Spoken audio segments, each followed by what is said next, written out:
So ఇప్పుడు మన next secret of NCERT ఏంటంటే రైస్ గురించి. So rice we already know it's an important grain, మనకి స్టేపుల్ ఫుడ్ ఇండియన్స్కి. So the presence of which goes back thousands of years in Asian agricultural history. There is an estimated 2 lakh varieties of rice in India alone. So ఇది ఇండియాలో డైవర్సిటీని చూపిస్తుంది. Diversity of rice in India is one of the richest in the world.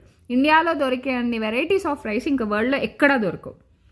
So basmati rice is distinct for its unique aroma. Basmati అంటేనే aroma ఇంకా flavour అని అర్థం. And ఇంకా 27 documented varieties of basmati are grown in India.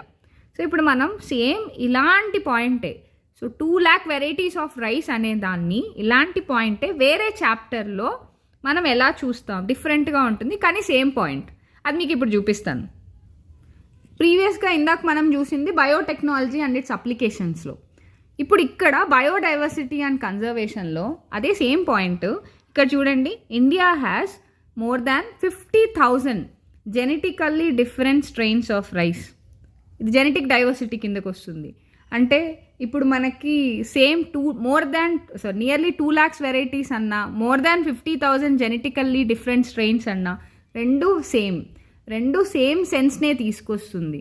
కాబట్టి చూడండి, రెండు డిఫరెంట్గా ఉన్నాయి కానీ కామన్ పాయింట్ ఒక్కటే కదా.